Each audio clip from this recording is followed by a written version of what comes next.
नमस्कार बच्चों, आज इस YouTube चैनल पे राजेश सर आपका स्वागत करते हैं। इस वीडियो में आज अपन एग्रीकल्चर केमिस्ट्री का जो पहला पार्ट है उसका अंतिम टॉपिक पढ़ेंगे, मृदा निर्माण को प्रभावित करने वाले कारक। यानी कौन कौन से ऐसे कारक हैं जो मृदा निर्माण को प्रभावित करते हैं, इसके बारे में पढ़ेंगे। इससे जो पहले वाला वीडियो था उसमें अपन ने पढ़ा था कि मृदा का जो निर्माण है वो किस प्रकार से होता है, किस प्रकार इसका फॉर्मेशन होता है।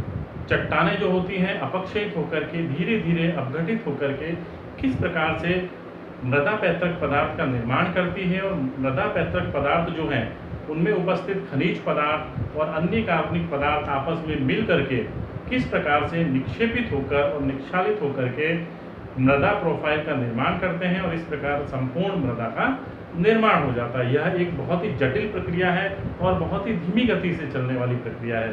तो जब ये मृदा का निर्माण होता है तो इस निर्माण में कई सारे कारक जो हैं इस मृदा के निर्माण को प्रभावित करते हैं।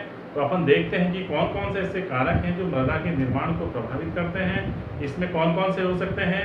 जलवायु है, पैतृक पदार्थ है, जीवमंडल है, समय है, और इसमें काम आने वाले और भी जो हैं वो सारे कारक इसमें सम्मिलित होते हैं। तो अपन बात करते हैं, देखते हैं कि किस प्रकार से पहले मृदा का निर्माण होता है।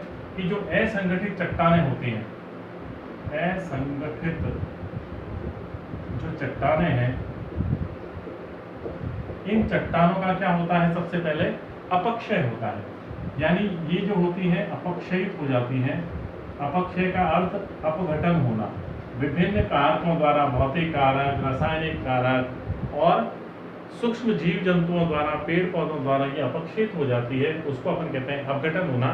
विनाशकारी क्रिया होती है सबसे पहले।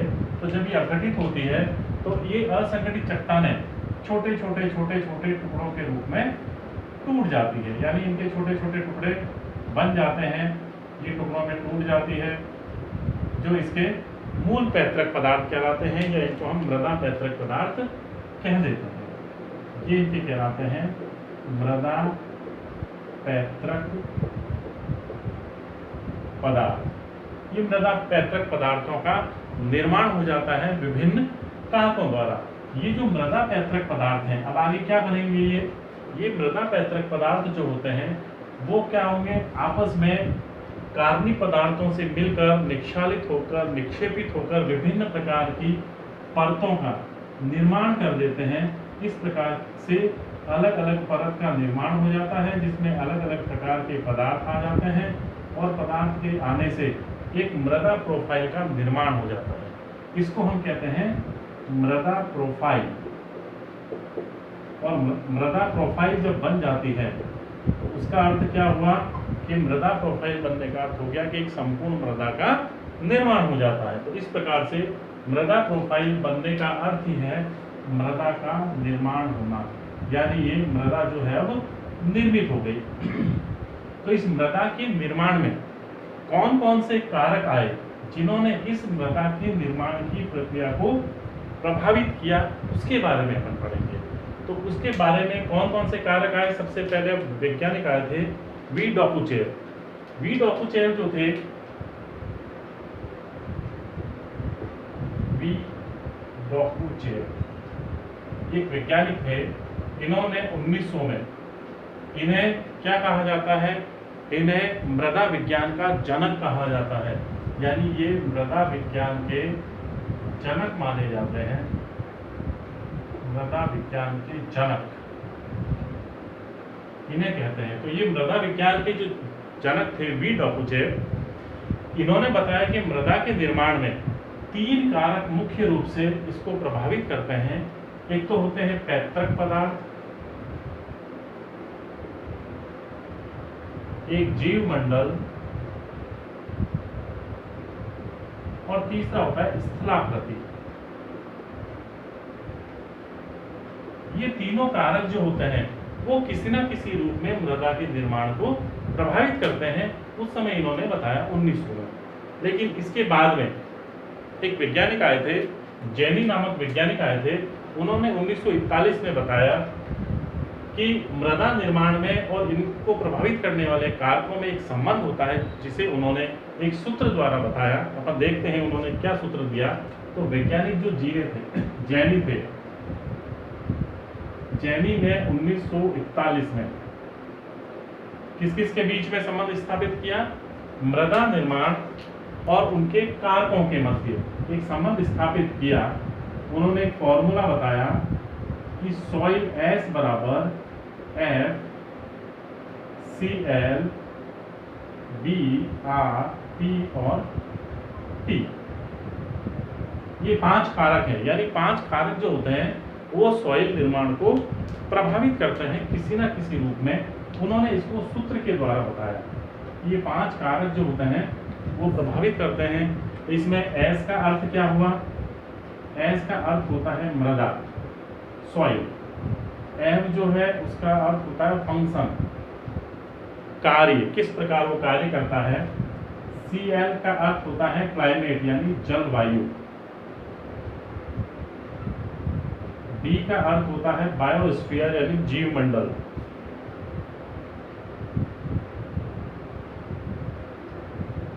R का अर्थ होता है रिलीफ यानी स्थलाकृति। ठीक है बच्चों, ये कारक थे जो किसी न किसी रूप में मृदा को प्रभावित करते हैं। P यानी होता है पेरेंटल मटेरियल यानी पैतृक पदार्थ। जितने भी पैतृक पदार्थ होते हैं मृदा के निर्माण में वो सारे के सारे। और T का मतलब होता है टाइम यानी समय। यानी जिस प्रकार से इसने कुल 5 कारक जो होते हैं, इन 5 कारकों को मृदा निर्माण में सहायक बताया कि किस प्रकार से इसको प्रभावित करते हैं। इसके बाद में एक वैज्ञानिक आए जोफे। जोफे नामक वैज्ञानिक जो थे, उन्होंने ये जो 5 जो कारक हैं इनको मुख्य रूप से 2 भागों में बांट दिया। उन्होंने कहा कि जलवायु और जीवमंडल ये एक प्रकार के कारक होते हैं, स्थलाकृति, पैतृक पदार्थ और समय ये दूसरे प्रकार के कारक होते हैं। 2 भागों में बांट दिया। पहला जो भाग था उसको उन्होंने कहा सक्रिय कारक और दूसरा जो भाग था उसको उन्होंने कहा निष्क्रिय कारक। यानी सक्रिय कारक और निष्क्रिय कारक, इस प्रकार से उन्होंने ये जो 5 जो कारक थे उनको 2 भागों में विभाजित कर दिया। अपन देखते हैं कि जोफे के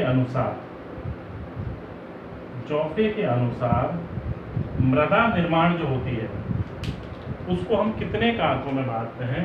यानी मृदा का जो निर्माण होता है, मृदा निर्माण,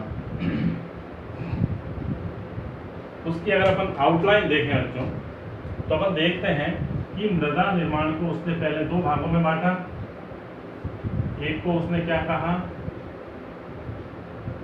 सक्रिय कारक। दूसरे जो थे उसको उसने क्या कहा? निष्क्रिय कारक। 2 भागों में बांटे। निष्क्रिय कारक जो थे उसको फिर उसने 3 भागों में बांटा।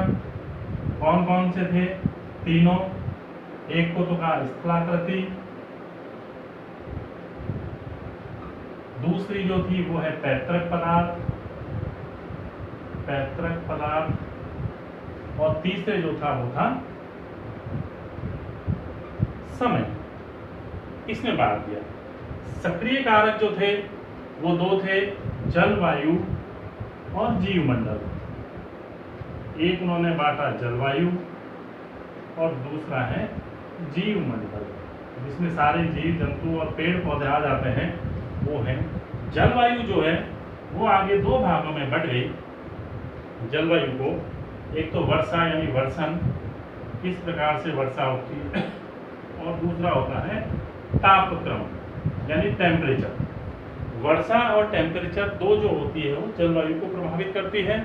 यानी ये जो है ये सारे के सारे सक्रिय कारक और ये निष्क्रिय कारक होते हैं। इनको अपन अब डिटेल से पढ़ेंगे कि किस प्रकार से मृदा के निर्माण को प्रभावित करते हैं। तो अपन देखते हैं कि ये सारी चीजें जो हैं किस प्रकार से मृदा निर्माण को प्रभावित करती हैं।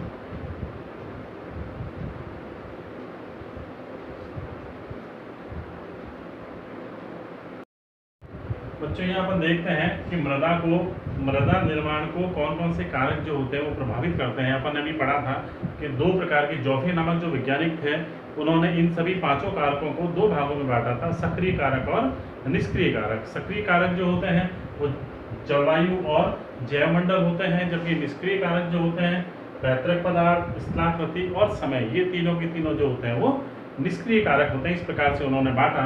तो अपन देखते हैं इस चित्र के माध्यम से कि मृदा निर्माण के जो कारक हैं किस प्रकार से प्रभावित करते हैं। ये ग्लेशियल एक्शन इस पर हो रहा है, केमिकल एक्शन इस पर हो रहा है, यानी रासायनिक अभिक्रियाएं हो रही हैं, प्लांट्स हैं, क्लाइमेट्स जो हैं, जलवायु जैसे कि रेनफॉल, वर्षा और टेम्परेचर, तापक्रम, ये दोनों के दोनों जो होते हैं जलवायु के कारक होते हैं। Wind and water erosion of rocks, यानी चट्टानों का किस प्रकार से हवा और पानी द्वारा अपक्षय हो रहा है, अपक्षित होकर के ये धीरे धीरे टूटती हैं। और जीव जंतु एनिमल्स जो होते हैं और प्लांट जो होते हैं वो भी किस प्रकार से अपघटित होते हैं, उससे मृदा को कार्बनिक पदार्थ मिलता है। तो इस प्रकार से ये पूर्ण रूप से मृदा के निर्माण की एक प्रक्रिया को बताया गया है। इसके विभिन्न कारक हैं, अपन देखते हैं, अध्ययन करते हैं। सबसे पहला कारक है जलवायु। जलवायु जो होता है वो मृदा के निर्माण को बहुत अधिक प्रभावित करता है। जिस प्रदेश की जलवायु जिस प्रकार की होती है वहाँ की मृदा भी उसी प्रकार की होती है और वहाँ पर उसी प्रकार की मृदा का निर्माण होता है। जैसे अपन बात करते हैं जलवायु, इसमें वर्षा और टेम्परेचर दोनों की दोनों जो होते हैं वो मृदा के निर्माण को प्रभावित करते हैं। ऐसे प्रदेश जहाँ पर वर्षा बहुत कम होती है वहाँ पर पानी का जो जल जो होता है उसका निक्षालन और निक्षेपण बहुत कम होता है, उसके कारण वहाँ पर पैतृक पदार्थ जो होते हैं वो अधिक मात्रा में पाए जाते हैं।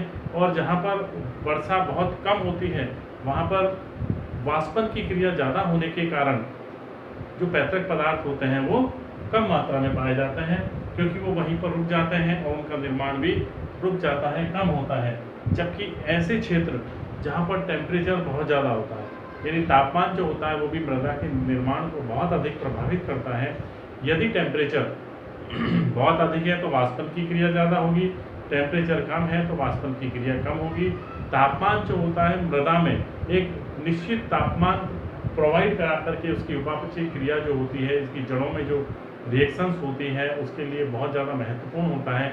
और कहा जाता है कि 10 डिग्री सेंटीग्रेड टेम्परेचर अगर बढ़ जाए तो रिएक्शंस, केमिकल रिएक्शन जो होने वाली है वो दुगनी हो जाती है, डबल हो जाती है। तो इस प्रकार से वर्षा और टेम्परेचर दोनों ही जो होते हैं मृदा के निर्माण को प्रभावित करते हैं। जहाँ पर वर्षा अधिक होती है वहाँ पर अंतःस्राव की अभिक्रिया बहुत ज़्यादा होती है, मृदा में अंतःस्रावण अधिक होता है, पानी अधिक गहराई तक पहुँचता है, जिससे मृदा जो होती है उसकी गहराई बढ़ जाती है, उसके कार्बनिक पदार्थ और खनिज जो होते हैं वो गहराई तक भी पाए जाते हैं और उपजाऊ मृदा का निर्माण होता है।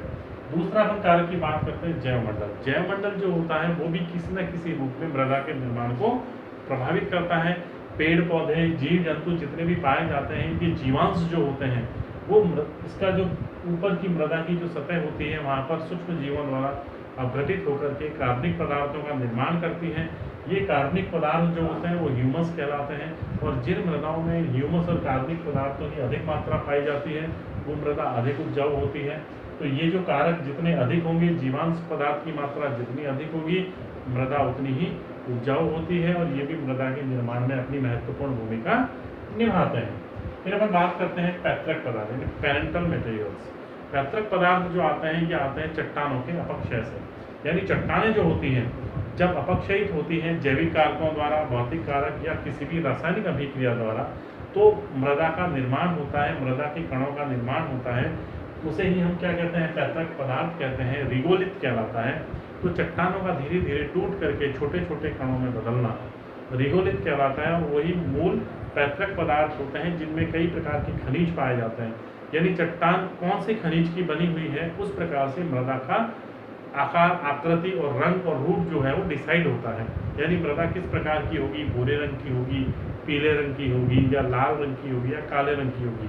ये डिपेंड करता है कि वो मृदा का निर्माण जो है वो किस प्रकार की चट्टान से हुआ है, उसमें किस प्रकार के खनिज पदार्थ पाए जाते हैं। तो ये सारी बातें जो हैं वो पैतृक पदार्थ पर डिपेंड करती हैं कि पैतृक पदार्थ जो है वो किस प्रकार के हैं, उनमें किस प्रकार के खनिज से मिलकर वो बने हुए हैं, उसी प्रकार की मृदा का निर्माण करते हैं। फिर अपन बात करते हैं स्थलाकृति यानी टोपोग्राफी और रिलीफ। यानी स्थलाकृति जो है वो भी मृदा के निर्माण को बहुत अधिक प्रभावित करती है। कहने का अर्थ ये हुआ कि कुछ क्षेत्र ऐसे होते हैं जो पहाड़ी क्षेत्र होते हैं और ढालदार होते हैं। ढालदार क्षेत्र में पानी का बहाव तेजी से होता है और तेजी से बहाव होने के कारण पानी जो होता है वो अंदर तक नहीं जा पाता। अधिक गहराई तक नहीं जाता है तो मृदा जो है वो गहरी नहीं होती और कम उपजाऊ होती है। और ऐसे क्षेत्र जो समतल होते हैं वहाँ पर पानी का बहाव कम होता है और पानी अधिक गहराई तक जाता है। जब पानी अधिक गहराई तक जाता है तो उसके साथ विभिन्न प्रकार के पोषक तत्व, खनिज पदार्थ भी उसकी गहराई तक पहुंचते हैं। और कहा जाता है कि ऐसी मृदा जो होती है वो गहरी मृदा होती है, तो गहरी होने के कारण वो मृदा अधिक उपजाऊ होती है। अपन ऐसे भी कह सकते हैं कि जो ग्रेनाइट वगैरह से जो बनती है, जो मृदा का निर्माण होता है वो बालू प्रकार की होती है, वो कम उपजाऊ होती है। जबकि जो कार्बनिक पदार्थ, जीवांश आदि से जो मृदा का निर्माण होता है वो अधिक उपजाऊ होती है। फिर अपन बात करते हैं इसके अंतिम जो कारक है वो है समय। समय का अर्थ ये हुआ कि मृदा का निर्माण जो होता है वो एक धीमी प्रक्रिया है, समय के साथ चलने वाली प्रक्रिया है। तो जो समय, अगर कम समय में मृदा का निर्माण अगर होता है तो वो पूर्ण रूप से विकसित नहीं हो पाती, अल्प विकसित मृदा होती है। और अगर उसमें समय अधिक लगता है तो वो पूर्ण रूप से विकसित मृदा होती है। कहने का अर्थ ये हुआ कि एक पूर्ण विकसित, यानी मृदा को पूर्ण विकसित होने में अगर उसके सारे की सारी कारक जो हैं फेवरेबल कंडीशन में है, अनुकूल परिस्थिति में अगर मृदा का निर्माण होता है तो कहा जाता है कि 1 मिलीमीटर मृदा की मोटाई बनने में 200 वर्ष का समय लगता है। ठीक है बच्चों, कम से कम 200 वर्ष का समय लगता है। और अगर विपरीत परिस्थिति में इतनी ही मोटाई की मृदा का निर्माण होता है तो हजारों वर्ष का समय लगता है। यानी समय जो होता है वो मृदा के विकास को भी प्रभावित करता है। अधिक समय में बनने वाली मृदा जो होती है अधिक विकसित होती है, कम समय में बनने वाली मृदा कम विकसित होती है। तो इस प्रकार से समय भी जो होता है वो मृदा निर्माण में कहीं ना कहीं अपनी भूमिका निभाता है। तो इस प्रकार बच्चों हमने इस जो एग्रीकल्चर का जो फर्स्ट चैप्टर था, उस पहले चैप्टर का अपन ने जो अंतिम टॉपिक है उसको अपन ने अच्छी तरह से क्लियर कर लिया। आप इसके नोट्स भी आसानी से बना सकते हैं। अगर आपको ये वीडियो अच्छा लगे तो आप इसको लाइक कीजिए। और आपको अगर आगे भी वीडियो देखने हैं, इसके आगे वाले चैप्टर भी अगर पढ़ने हैं तो आप इस वीडियो को सब्सक्राइब कीजिए, चैनल को सब्सक्राइब कीजिए और अधिक से अधिक शेयर कीजिए। धन्यवाद।